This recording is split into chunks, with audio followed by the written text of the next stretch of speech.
Yeah, good morning. So this is the modern political analysis class. So ప్రీవియస్లో మీకు first unit మొత్తం కూడా మీకు ఆన్లైన్లో ఇంగ్లీష్లో చెప్పాను. అయితే అప్పుడు అనుకున్నది ఏంటంటే మళ్ళీ మీకు ఓపెన్గా ఈ క్లాసెస్ జరుగుతాయి అన్న ఉద్దేశంతో కంప్లీట్గా ఇంగ్లీష్లోనే చెప్పడం జరిగింది.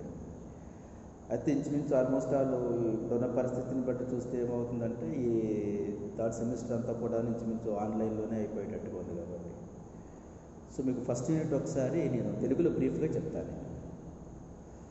సో అదొకసారి చూద్దాం. ఇక్కడ ఫస్ట్ ఆఫ్ ఆల్ ఫస్ట్ యూనిట్లో మనకు ఫస్ట్ ఉన్నది ఏంటంటే meaning, nature, scope and significance of political analysis. అయితే మోడర్న్ పొలిటికల్ అనాలిసిస్ అనగానే మీకు కొంచెం కొత్తగా అనిపించవచ్చు, బట్ ఇదేమీ లేదు. మోడర్న్ పొలిటికల్ అనాలిసిస్ అంటే మీరు డిగ్రీలో ఉండగా study of the nature and scope of study of political science అని చదివారు మీరు. డిగ్రీలో ద ఫస్ట్ క్వశ్చన్ వచ్చేది జనరల్గా మీకు ఏంటంటే explain the nature and scope of significance of the study of political science అనేది ఉంటుంది. అక్కడ పొలిటికల్ సైన్స్ అన్నదాన్ని ఇక్కడ మనం ఏంటంటే పొలిటికల్ అనాలిసిస్ అన్నాం. అంతే, there is no big difference. So instead of political science, so the term we called as a political analysis. అయితే why it is called as modern political analysis? So then what about traditional or old political analysis? నీకు modern ఉంది అంటే పాత కూడా ఏదో ఉందనే కదా అర్థం. మరి ఓల్డ్ పొలిటికల్ అనాలిసిస్ ఏంటంటే ఇంతకుముందు మనం చదువుకున్నదే, డిగ్రీ వరకు మీరు ఏదైతే చదువుకున్నారో, డిగ్రీలో ఏదైతే చదివారో దాన్ని ట్రెడిషనల్ పొలిటికల్ అనాలిసిస్ అంటే అరిస్టాటిల్, ప్లేటో, రూసో వాళ్ళు చెప్పినటువంటిది ఏదైతే ఉందో ఆ గ్రీక్ ఫిలాసఫర్స్ ఆ పీరియడ్ ఏదైతే ఉందో దాన్ని మనం ఏమన్నామంటే ట్రెడిషనల్ పొలిటికల్ సైన్స్ అన్నాం. ఈ ఆఫ్టర్ సెకండ్ వరల్డ్ వార్ తర్వాత వచ్చినటువంటి చేంజెస్ ఏవైతే ఉన్నాయో సో దాన్ని మనం ఏమన్నామంటే మోడర్న్ పొలిటికల్ అనాలిసిస్ అన్నాం. So after second world war తర్వాత కొత్త కొత్త దేశాలు వచ్చాయి.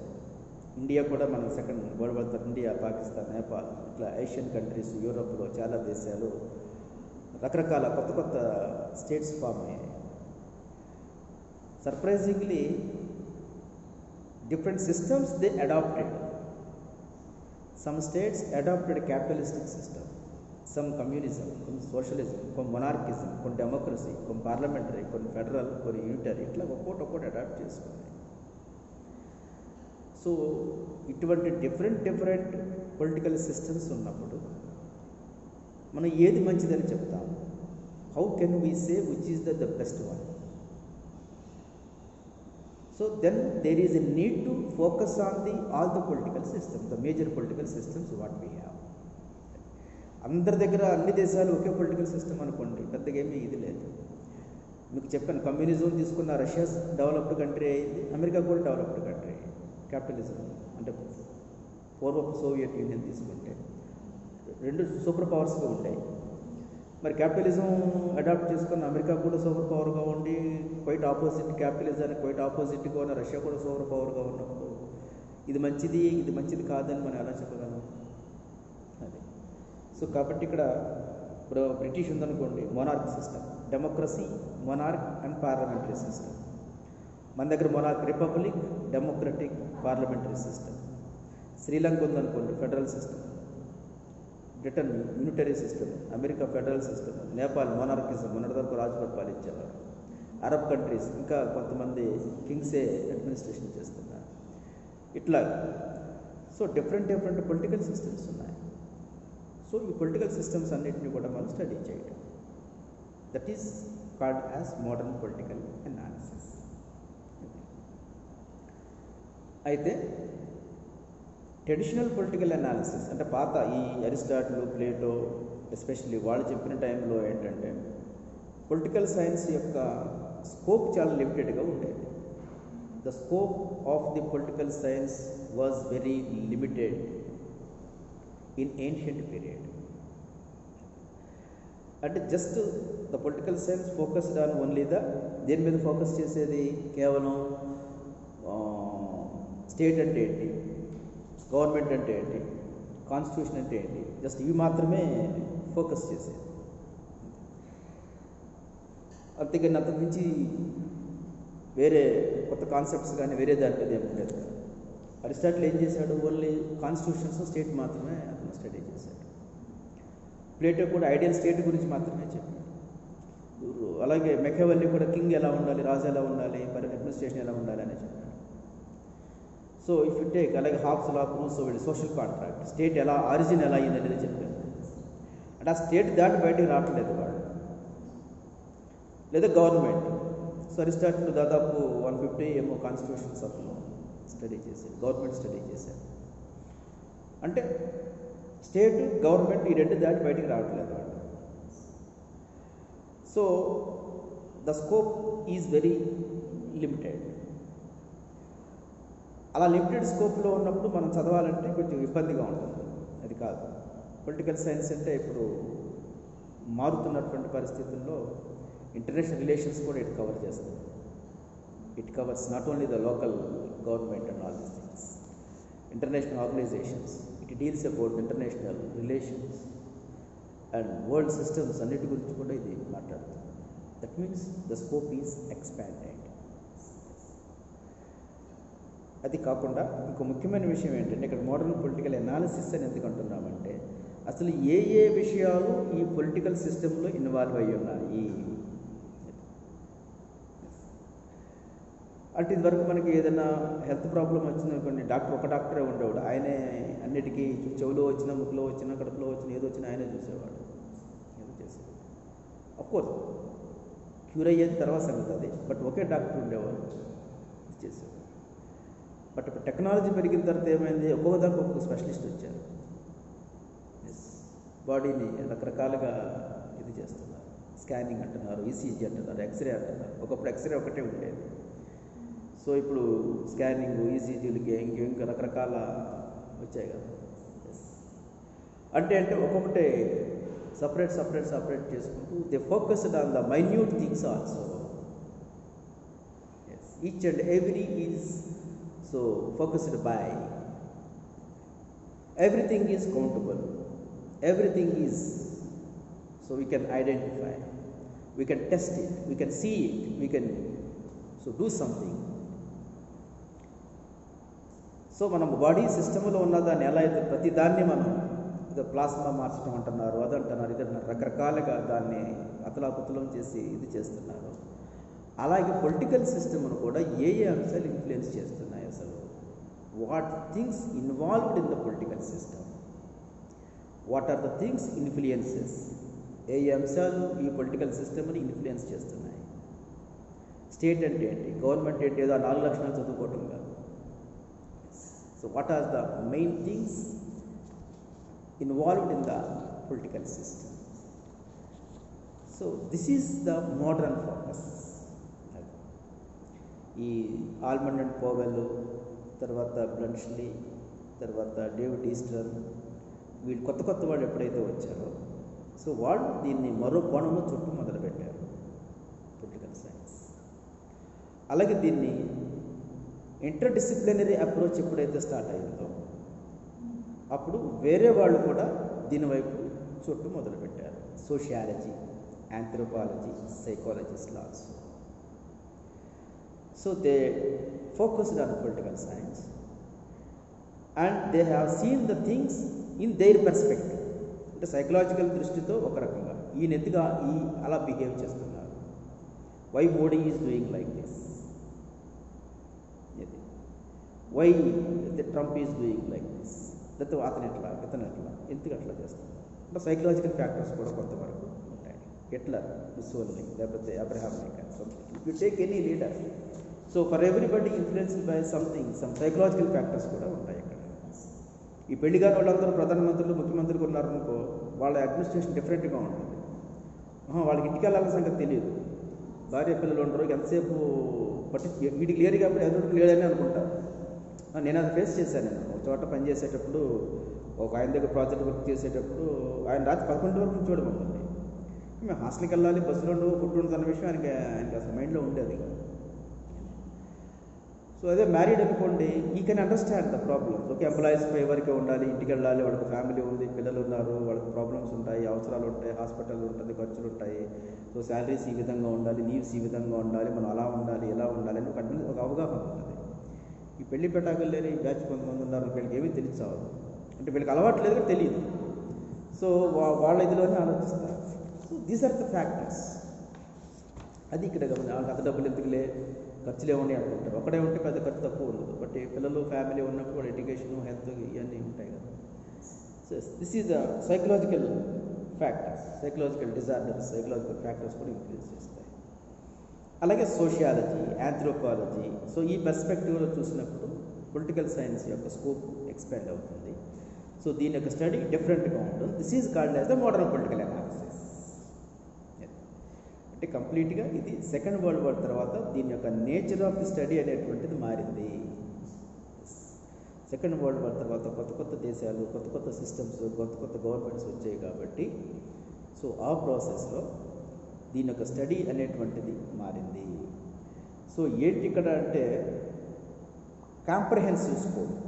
ఇది ఏమి మారింది అంటే బేసికల్గా ఇది ఎక్కడంటే అమెరికాలో స్టార్ట్ అయింది. Study of political science new approach చేసినటువంటి అమెరికాలో స్టార్ట్ అయింది.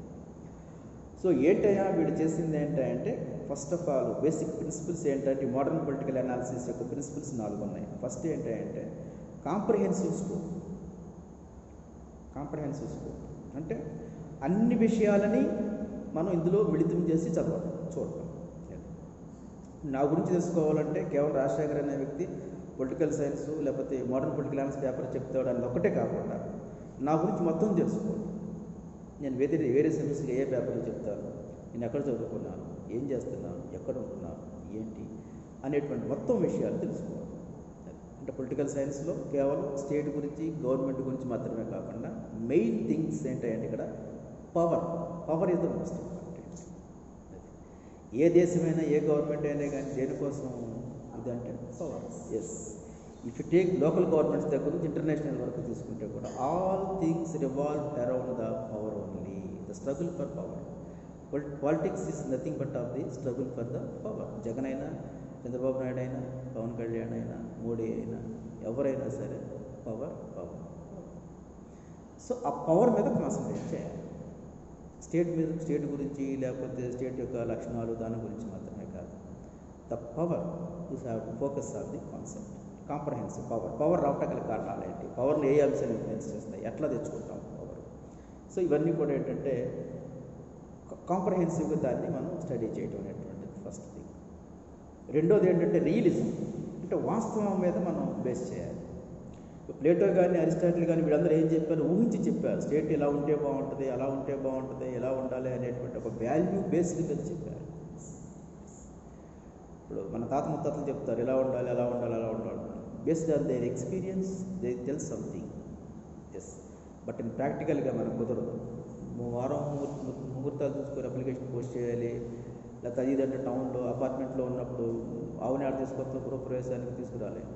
So the practicality. సో పల్లెటూరులో ఉన్నంత వెసులుబాటు టౌన్లో కుదరదు.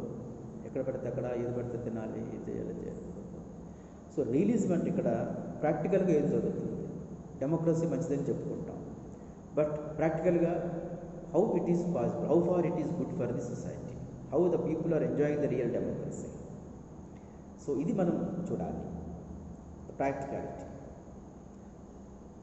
అలాగే ఫ్రీడమ్స్ గురించి, వ్యక్తులు కొన్ని హక్కుల గురించి మనం మాట్లాడుకుంటాం. నిజంగా మనకి ఎంత స్వేచ్ఛ ఉంది, freedom of Liberty, freedom of speech and expression, freedom of press, ఇవన్నీ మనం చదువుకుంటాం థియరిటికల్గా. బట్ రియలిజం అంటే వాస్తవంగా మనం ఎంతవరకు ఫ్రీడమ్స్ ఎంజాయ్ చేస్తాం, గవర్నమెంట్ మనల్ని మాట్లాడిస్తుందా, ఎస్ ఎంతవరకు, ఏ విధమైన ఫ్రీడమ్ మనకు ఉంది, అది మనం చూడాలి. వాస్తవంగా మనం స్టడీ చేయాలి తప్పితే ఏదో మనం పైన చదవటం అనేటువంటిది కాదు. That is the second. అంటే మోడర్న్ పొలిటికల్ అనాలిసిస్కు బేసిక్ ప్రిన్సిపల్స్ ఫస్ట్ ఏంటంటే కాంప్రహెన్సివ్, మొత్తాన్ని స్టడీ చేయాలి. కేవలం ఏదో ఒక స్టేటు, ఒక గవర్నమెంటు, లేకపోతే ఒక లెజిస్లేచరు, ఒక జ్యుడిషియరీ, ఏదో ఒక యూనిట్ని కాకుండా మొత్తాన్ని మనం స్టడీ చేయాల్సిన అవసరం ఉంది. అది రెండోది ఏంటి, ఇక్కడ రియలిజం, వాస్తవంగా మనం ఫోకస్ చేయాలి. అంతేగాని బయాస్ తోటి కాదు. అమెరికా అంటే కోపం ఉంది కాబట్టి పెట్టుబడిదారీ దేశాలన్నీ కూడా మంచి కాదని, లేకపోతే ఇద్దరిని కాదు. ఎస్, ద రియలిజం, వాస్తవంగా మనం ఏం జరుగుతుంది ఏంటి అనేటువంటిది మనం చూడాలి. అండ్ మూడో ప్రిన్సిపల్ ఏంటంటే సెర్చ్ ఫర్ ద ప్రెసిషన్ అంటే క్వాలిటీ, ఎగ్జాక్ట్నెస్ అంటే PRECISION ప్రెసిషన్ అంటే క్వాలిటీ కావాలి, ఎగ్జాక్ట్నెస్ అంటే మనం అది క్వాలిటీ అంటే ఎంత మనం క్వాలిటేటివ్గా స్టడీ చేసామనేటువంటిది, ఎన్ని పుస్తకాలు చదివామన్నది కాకుండా ఎంత మనం అవుట్పుట్ మనం తీసుకున్నాం అనేటువంటిది కావాలి. అంటే ఇక్కడ what ever the techniques, what ever the tools, what ever the methods you follow. అంటే మోడర్న్ పొలిటికల్ అనాలిసిస్లో ఏంటంటే రీసెర్చ్ అనేటువంటిది ఇంట్రడ్యూస్ చేసాం. రీసెర్చ్ సో ఒక్కొక్క కేస్ స్టడీ కింద ఒక్కొక్క సిస్టమ్ అని మనం తీసుకొని ఆ సిస్టమ్ ఎలా పనిచేస్తుంది ఏంటి అనేటువంటిది చూడండి. ద కంపారిటివ్ స్టడీ అన్నాం. సో ఇవన్నీ కూడా అంటే మోడర్న్ పొలిటికల్ సైన్స్లో భాగమే. కంపారిటివ్ స్టడీ కావచ్చు, ఇంకోటి కావచ్చు. కాబట్టి ఇక్కడ ఏంటంటే క్వాలిటీ, ఎగ్జాక్ట్నెస్ అనేది సుమారు అనే పదం కాకుండా ఎగ్జాక్ట్నెస్ మనకు కావాలి, అది ఇక్కడ గమనించాల్సి. ఫోర్త్ వన్ ఏంటంటే intellectual order, search for intellectual order అంటే ఒక మేధోపరమైనటువంటి ఒక వరుస క్రమం, మేధోపరమైనటువంటి అవుట్పుట్. అంటే కొన్ని పదాలకి మీనింగ్, ఒక కొత్త డెఫినేషన్. పవర్ అంటే ఏంటి, లిబర్టీ అంటే ఏంటి, ఈక్వాలిటీ అంటే ఏంటి, ఈక్విటీ అంటే ఏంటి, జస్టిస్ అంటే ఏంటి, మొరాలిటీ అంటే ఏంటి, ఈ పదాలు ఉంటాయి. ఈ కొంచెం ఎక్స్ప్లెయిన్ చేయడానికి అంత ఈజీ కాదు. What is morality, what is good, what is bad, what is justice. So వీటికి సాధ్యమైనంత వరకు ఎగ్జాక్ట్ మీనింగ్స్ మనం ఐడెంటిఫై చేయడం. This is called as the intellectual order. The things which is confusing or not clear, we have to make it clear. అది so దాన్ని మనం ఏమన్నామంటే మనం ఇంటలెక్చువల్ ఆర్డర్. అది ఎప్పుడు వస్తుంది, అది ఆర్గ్యూ చేసింది.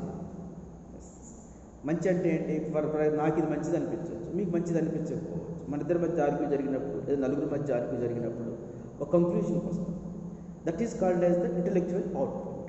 ఓకే, దీన్ని మనం మంచి అనవచ్చు, ఎస్. ఓకే, దీన్ని మనం ధర్మం అనవచ్చు, దీన్ని మనం న్యాయం అనవచ్చు.